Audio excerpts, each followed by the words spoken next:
Thasunda Duckett is simply the leading Black woman in consumer finance today.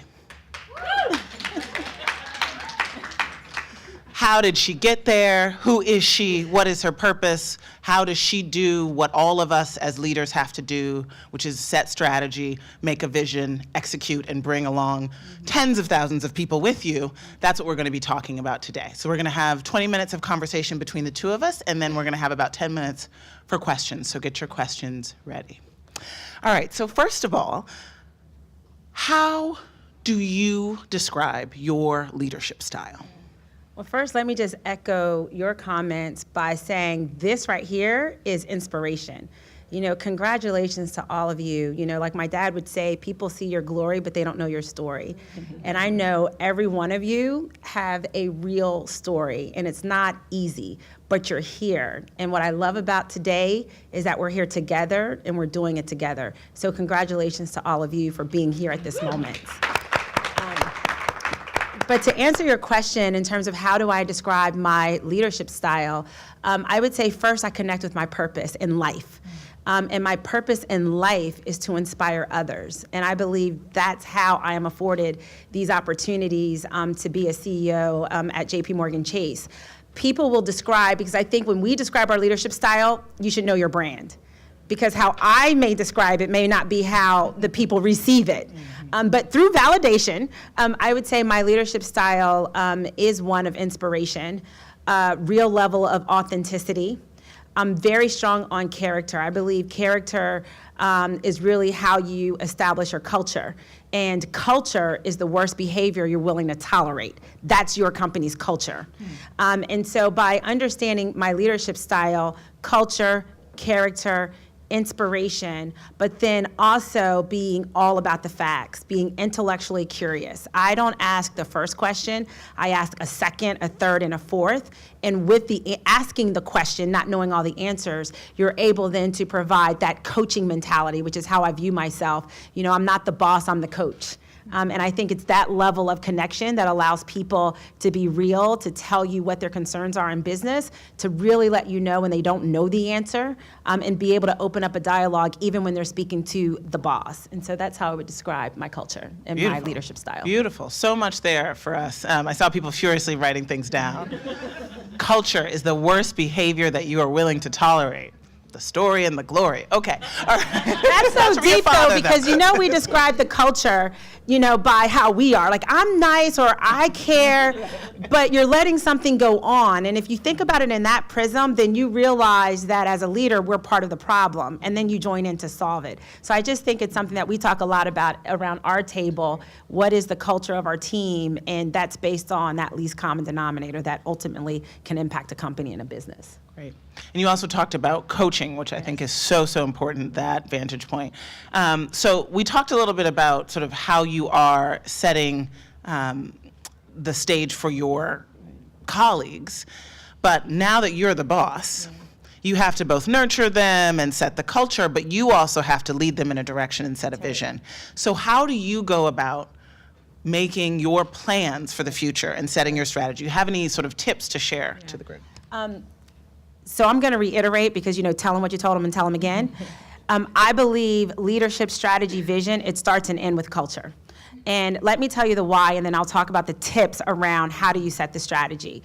But when I was first named CEO of Chase Auto, so my first job as a CEO was in the auto division. Within the first 30 to 60 days of my job, I went to the mailroom. And there's a reason why I'm telling you this when you think about the strategy and the vision. I went to the mailroom. Most CEOs don't go to a mailroom within their first 60 days. The why behind it was I felt that if I could connect with the people furthest removed to the P&L or to customer experience, and I can make them connect to the strategy, then I know I'm on message. And so I went to the mailroom and I simply told them, thank you. Now they pulled up, you know, headsets on and everything, you know. And what was great is they looked at me a little perplexed, but I said, thank you, because you start the customer journey. When someone makes a payment, you start the process. And if you don't do your job with excellence, it could go into a different line of business. It gets posted to the wrong department. The client ends up saying, I made the payment. We don't see it. They end up being very frustrated. end up closing their account. But because you do your job with excellence, when you see me or Jamie Dimon or any other leader talk about the progress, brush your shoulders off. You had a role to play. And you know what they say? You welcome. We got you. And so that told me that being able to understand not just what we're trying to deliver, but how we're trying to deliver and who we need to be on the train in order to facilitate that is really how I start. In terms of then how you develop the strategy, you definitely have to know as a company that we play the long game. And you all are founders, you are playing the long game. You're not in this and grinding for something that's going to be done in 12 months. You have a big vision. And so when you say we're playing the long game, then you really understand then what is the problem that we need to solve. And the first step is know the numbers. You know, knowing the facts, the truth, nothing but the truth. Know the numbers of your business, understand the drivers of how you facilitate those numbers, but then get your inspiration all around. And clearly we're in a disruptive environment right now. And so not just drawing the insight for your strategy based on your sector, but who are you ultimately serving and where are they getting their information from? So for me, I'm in the consumer bank. It's not just about banking strategy. It's about retail. It's about digital. It's about all the things that a consumer values and what they value. I think when you set your strategy, you always have to remember who's your client. And it always, for us, starts with the customer. What is the customer telling us? What are they not telling us? And then how do we delight our clients? And when you work at delighting the clients, not about the next positive SBA or the next number, then you'll work your way to then what are those drivers to earn the right for your client to do business with you, and then the outcome will be the numbers, and it'll be the result. And so we really focus on the strategy, we plan, we get inspiration, we study our numbers, we study from the customer, you go out in the field, you talk to the people that are in front of the client or the technician doing the work, and you understand what's getting in their way, what their problems are, and then you look at what do we really aspire to be in the long game, and then you work yourself backwards over the next 3 years. Where do we think we'll be? And then you can chunk it down quarter over quarter, year over year. But I really think it is about the long game, the facts, the culture, and really being inspired by who you're truly serving. All right. So I'm really eager to hear from you all what the questions are that you have, but I'm going to just give this one last question.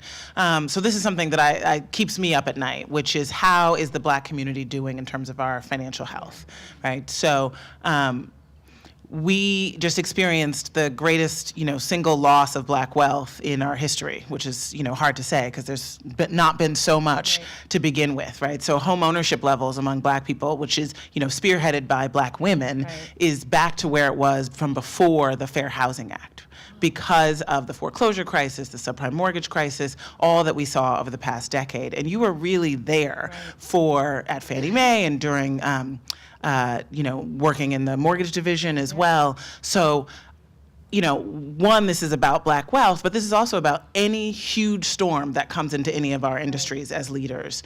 What do you learn from it?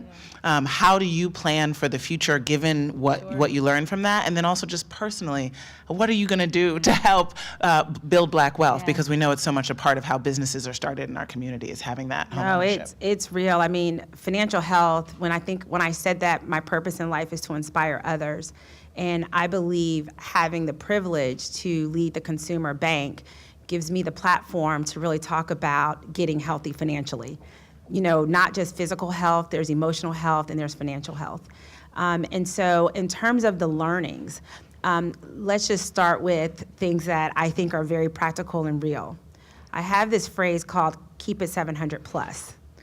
And I do think it's important for us to all know our credit position, because credit gives you the access to be able to build. And really protecting that credit, I think, is very, very important. Especially for business owners, you first underwrite the individual. And so we have to get financially healthy. And if you look at the Black community, and a lot of that is the downturn, but even prior to the downturn, we were not financially healthy. So that's tip one in terms of just protecting that and not letting fear get in the way, reaching out to whomever when you get in that trouble, when that sense of trouble, and really pushing because you're really protecting your credit position. The other learning, I think, from the crisis, and then I'll connect it into business, but I do think for us, it wasn't just that part of the crisis. The Black community in terms of wealth has never been at equality and parity. It just got, it just became much more of a big big deal during the crisis. But I also think that when you think about financial health, it's not what you make, it's what you keep. And I think that it goes back to having a long-term vision. And that's even in business and in life. You know, it's not buying the thing in the immediate. It's what am I really investing in and sowing that will pay dividends in the long term. The third thing I will say, it's about investing. And that's something that many times as women, as Black women, this investment thing is a little scary. And by the time we dip in, the markets are not where we want to be. We lose a little bit and then we're like, I'm out. And so I do think it's important to save for the rainy day, save to make sure you have the proper cushion, and then really save for that long term. And here's how it applies in business. If you look at the crisis and you look at who survived and who didn't, the companies that survived, similar to those who survived during the crisis, were those who had very healthy balance sheets, those who had strong capital position, they had strong liquidity, they weren't over leveraged, they didn't ride the train when everything was good, they kept taking the money out and investing, they put some things away so that when the storm hits, because it will, they were prepared. And I think companies have to always think about, no matter how great your idea, no matter how great those sales are you in the right position in terms of your safety and soundness? Do you have the right level of reserves, the right level of put away that allows you to weather the bumps in the road, the snags? And I think that is how you play for the long term. And I think that's what's, applicable not just in our own lives, but also as you think about how you manage your business, and having that strong risk discipline is just as important as having that strong marketing and sales and growth. You have to look at the other side of what allows you to sustain during the tough times. Okay, so let's open it up for questions. Is there someone with a microphone, or are we just going to project? I think we will probably be able to hear you. So raise your hand if you have a question. Okay, right over here. Hi, how are you? Thank you for sharing. Will you say who you are and what your business is? My name is Sheree. I'm the founder and CEO of Tastemakers Africa. It's an experiences marketplace that connects travelers to insiders who host them on short experiences in African cities. Great. My question is around distributed teams and establishing culture within those. So I know you run a large organization. I run an organization that crosses 3 continents, 7 cities. Everyone has a different cultural tilt, and I'm trying to manage everybody and establish culture on Slack and Zoom video calls. So Culture on Slack. I'm just curious about For that. we do like Afrobeats dance parties on Slack, which is fun on Fridays. But I'm just curious about like the more meaningful aspects of culture. How do you manage that, and any suggestions you have for doing that when everyone is kind of in a different place? Yeah, no, that's a great question. So, I manage over 60,000 people at all different job levels across the country. And it goes back to some of those tips. People want to know who you are and what you stand for, and that scales. And so for me, I start with that level of authenticity. Who is Thasunda? So that they can get beyond she is the CEO who's managing the P&L, It's like they know Thasunda has 4 kids. They know Thasunda, cares about community. I talk about it. They know my daddy name is Otis Brown. And they know that I'm very serious about inclusive culture. And that I'll rock the braids and rock these boots on Wall Street, right? So I think that when you bring you, and we talk a lot about bring your full self, but it's real. When they know who you are, and in a way that they can relate, that transcends continents, that transcends gender, race, socioeconomic status, because the saying, real recognizes real. And when people know who you are, and they know what you stand for, even when things aren't great, they will trust their leader even if they've never met you. And the way they feel it and see it is in how you communicate, how you storytell, how you bring yourself into that narrative, and also how you bring your vulnerability. Everything is not always great. And when they can see that, I'm saving just like you're saving, and it's tough, they can now connect and feel like they have permission to tell you what you need to know in order for you to continue to be successful. And in fact, you cannot be a successful leader over time without having that level of connection in a way that can scale because you're depending on them to give you the insight that you don't have when you're just sitting where you are. Those are just a few tips on how I would think about scaling your brand via Slack. That's great. Wonderful. I think you just heard a very authentic leader talking about how over, tens of thousands of people she inspires. Right? Okay, other questions? Okay, right here in the front. And then you. I'm curious about, Will you say who you are? I'm Sharice Hawkins. I'm the CEO and founder of PageDip and based in Boulder, Colorado. I'm curious about any serendipitous events that change the course of your career. Because I find that this happens more than we think it should, and I'm just curious what yours was. You gave me chills. I believe, just like we all have a digital footprint, like your life has a footprint and a story if you reflect and pay attention to it. And it is this loop. And so the 30-second version of like speed round is my father worked at Xerox, my mom is a teacher, we lived in upstate New York, moved to New Jersey, moved to Texas. From New Jersey to Texas, we drove a car with my two siblings, my mom and my dad, and everything we owned. And so I started my life in Texas sitting on crates. And so I know what it's like to see my parents rob Peter to pay Paul. I know what it's like to have a father that once I graduated and I'm into financial health, all he had was his Xerox pension. He never even understood a 401k or the matching. And he didn't have enough to retire. I understand what it's like for a parent to start you out in sports or an activity and commit to you finishing what you started but could not afford the next season. And so I also know what it's like to receive information from people that may not know who you will become, but they're just sharing with you something and they're planting a seed. So Ms. Patterson told me about inroads. And without inroads, I would not be here, right? And the last piece of this, and then I'll bring it to like, whoa. When I interviewed at Inroads at Southern Methodist University, there was a woman named Valerie Manning in HR. This is some good, snap. There was one position at Fannie Mae, and she interviewed two of us that she really liked. The person who she felt could do that job the best was not me. But she went back to Fannie Mae, and she only had one slide, and she was not senior. She said, but there's this other girl who I think we should bring in. She had the courage to use her voice, even though she was not in power. And if it was not for Valerie Manning feeling compelled to tell them about this other girl, I would not be able to know the lessons through the financial crisis in a first direct way. So you fast forward that, and here I am, becoming a CEO in my late 30s in the auto industry, and now being the CEO of the consumer bank. It's real for me. And I tell this to Jane, when I am on the 50th floor, and you saw the quote, Rockefeller could not imagine this.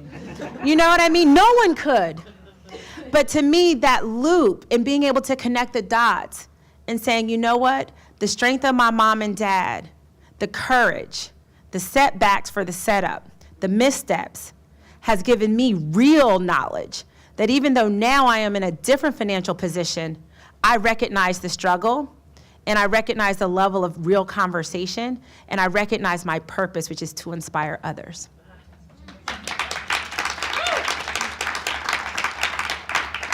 Okay, now the hands come up. All right. You're next. My name is Lisa Barian, and I am the founder and CEO of COI Energy. It's an energy technology platform that eliminates energy waste in order to power the electric grid. My question is, I'm in a male-dominated field. As a woman of color, I look to hire people that are smarter than me. And so I hired a technology person, and because, they are good at what they do, it appears they want to be the CEO. Yeah. And basically, says, oh, I need you to give me your report. How do you handle that? Because I know being a CEO, you have a whole lot of people around you, and you have a lot of great people and intelligent, smart people. How do you manage that? Because I see, just being in the industry for over 26 years, that has been the story. like continuously, even though you're at the top of your game, you continuously see that. Well, you think about male dominated. Didn't I say I was the CEO of the auto industry? Exactly. Right. So here's just a couple tips. One, I want my team to want to be a CEO because my purpose is bigger. And so if you want my job, then that gives me permission to continue to drive you because I know what it took to get in my seat. So let's just start there. So now we all gonna raise the bar. So check on that, I'm good. However,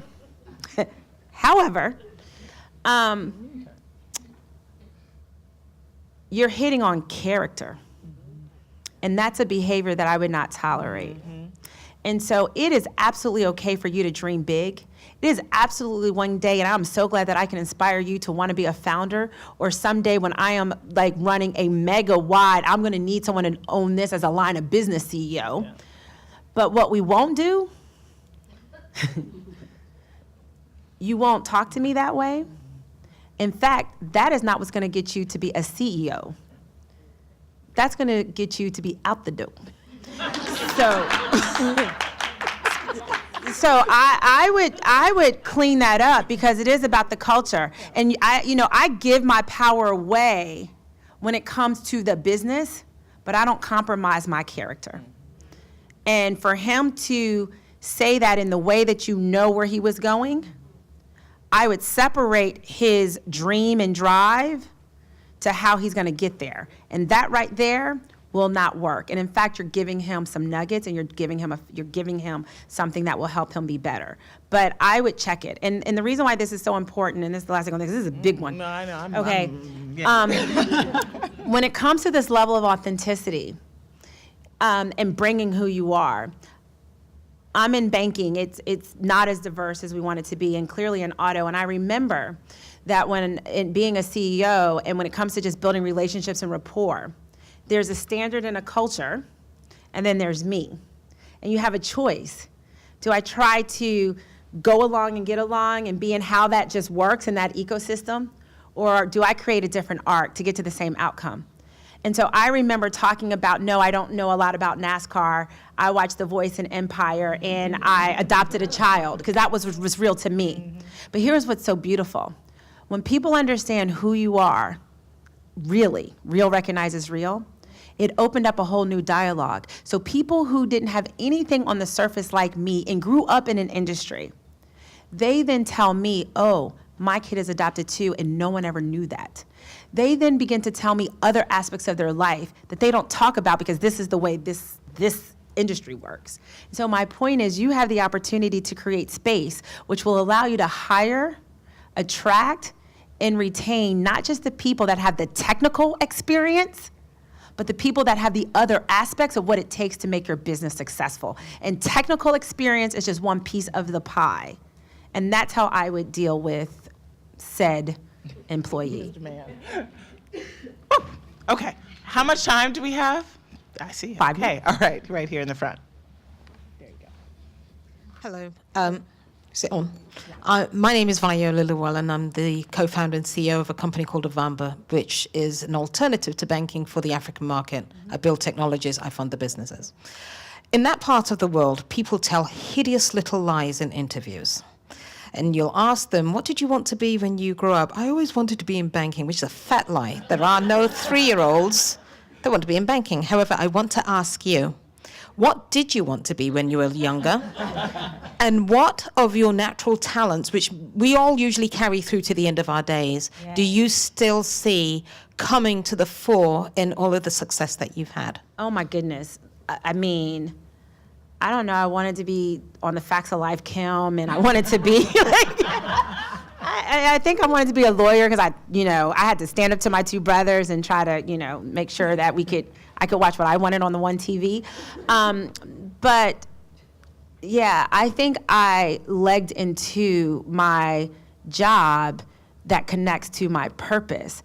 And so again, once I understood my purpose, it all made sense that, okay, I'm in banking, I get it, but I'm helping people, and I get to be on this side, and you need everyone across the ecosystem to make impact. In terms of those traits, that's what's super dope. Who I am today tracks back to being that daughter of Otis and Rosie Brown. And what are those traits?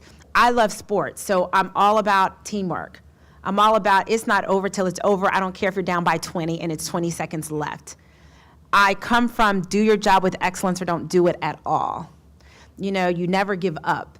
All those things that my parents instilled in me, and when I failed, they held me accountable to it. All of the no excuses. So when I didn't make the cheerleading squad when I was young and I was the only black girl and helped a non-black girl and she made it and I was like way better, that's when my parents had to tell me sometimes being just as good is not good enough. You have to be like drop mic and they just can't deny you. And that's a lot of burden, right, when you think about it. Or understanding it's okay to step apart. And that goes back to when I was playing soccer and everyone got invited to the birthday party but me. And, you know, I had to understand at 7 that sometimes just because you may have to stand alone, but you're not alone because my mom and daddy did a barbecue and made it happen. But my point is connecting to your story, even in the pain of that story, and how you persevered or how you dealt with it is how I lead. I cannot be a leader of entitlement when my dad worked in a warehouse. You see, I can't just say I'm going to focus on the affluent and not that single mom that's just trying to get started. And so I do think it is about understanding the characteristics of who you are, which is your power. So this is the thing. My power is not being a CEO. My power is not being a mom or a wife. My power is having character, grit, perseverance, because it's all mine. No one can take that away. You can take away my wife title, if you don't act right. You know, you can take away, you know, like if something, like my job and my I will not always be a CEO. But you can't take away what's inside of me. That's power. And when you connect with that, those are seeds that happened a long time ago that I just recycle over and over again. And therefore, I give it strength, and I get better, and I get stronger as a leader. Thank you. Beautiful. So are we Are we out of time? have one, good, we get one more question. All right. Well, we'll see we'll see what she does with it. Hi, Avia Nguyen. I'm the founder and managing director of 2065, which is a VC fund focused on investing in minority and female founders. So my question for you is, how do you manage work-life balance or work-life harmony? Okay, so here's the nugget. First of all, I believe you should live your life like a diversified portfolio. I am in banking. So here's my call to action, because this is my rap. Write down everything that matters to you in life. In life, we have one shot at this thing. And so for me, it's motherhood, it's my work, it's philanthropy, it's my girlfriend, it's reading a book. I just finished the Michelle Obama book, Goals. Like everything, it's lighting candles on a Friday with flowers, like everything that matters, and then allocate it. Here's the point. If you write down everything that matters to you and then allocate it because you only have 100% of you, then what that outcome is this. I can't give my children 100% of my allocation because I am at work. My kids probably get 35%, but of that 35, they get 100% of me. Work does not get 100%. Here's the point. There are times in season where you reallocate just based on the market. Work, as a founder, you may now have to spend 75% of your time at work. Your girlfriends get 1%, but it is in your allocation. Here's the point. Just like a diversified portfolio, if you have your diversified life, it will have its volatility. Sometimes you have to short the stock. Sometimes you have to recalibrate given the market conditions. But just like in finance, if you diversify your portfolio over the long term, you'll outperform. And so this work-life balance is about diversification and allocation. And understanding at that moment, how do I allocate me, and giving yourself permission to reallocate given the condition. Family, my dad's dealing with the disease, I gotta reallocate. But when I do that, I am confident that I'm not always a great mother in this moment, but over time, I'm a real good mom. I'm a real good CEO. I'm a real good sister. And over time, I am going to outperform this thing called my life because I lived my life in a diversified way that mattered to me. That's how I manage work-life balance. And so I hope that you all will live your life in a diversified way. I hope that this sisterhood is real, from the girls in Wall Street to the girls that are founders of businesses to the girls that are advocating for more equality in policy. It takes a village, and it takes all of us in every part of this ecosystem. And so I'm proud of you. Keep cheering for me, and know that together we can make an impact, not just in the life of your business, but in the life of society as a whole. And that transcends race, gender, ethnicity, and geography. So thank you so much. I have nothing else to add. Watch this woman rise. All right. Thank you.